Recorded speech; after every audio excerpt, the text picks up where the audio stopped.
Bienvenue sur FR Daily News.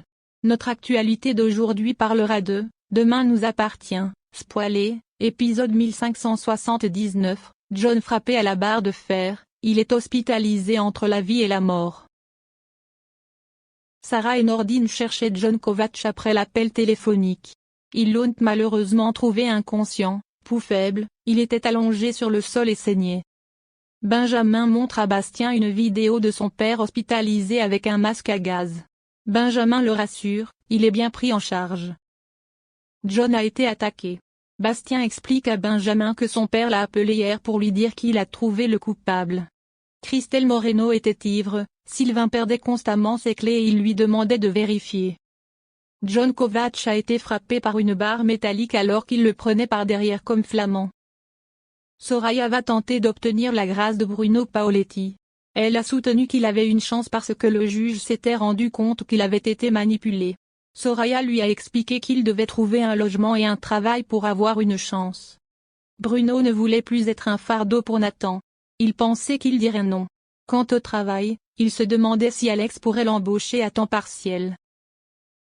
Ryan et Karim déjeunent ensemble au skatepark, Ryan lui rembourse 50 €.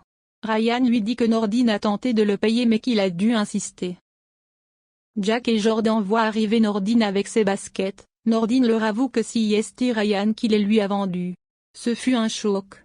Jordan explique à Jack que Ryan réserve un voyage de ski pour Noël. Sylvain Moreno cherche toujours ses clés, elles ne sont pas à la ferme d'Alex.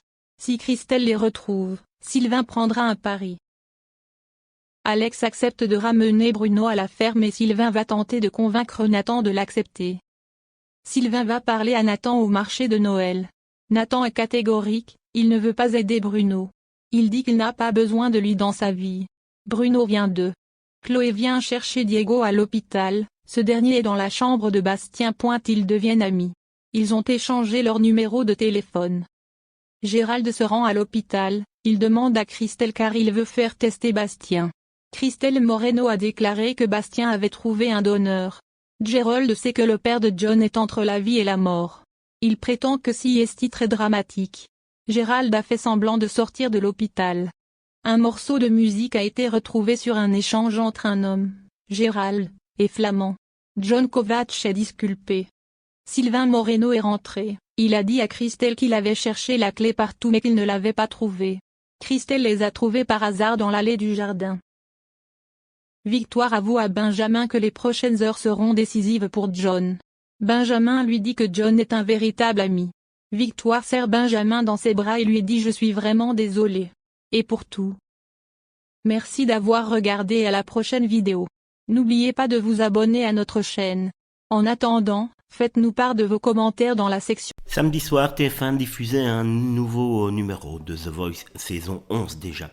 Durant la soirée, vous êtes sans doute déjà au courant. Florent Pagny avait été gagné par l'émotion lorsqu'il avait dû se décider à ne garder qu'un seul talent, à savoir June ou Morgane.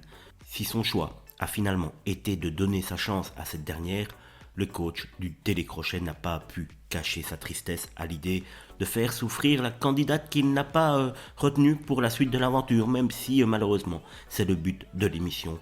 Je suis dans une saison particulière, avait-il déclaré, avant d'évoquer à demi-mot la situation compliquée dans laquelle il se trouvait.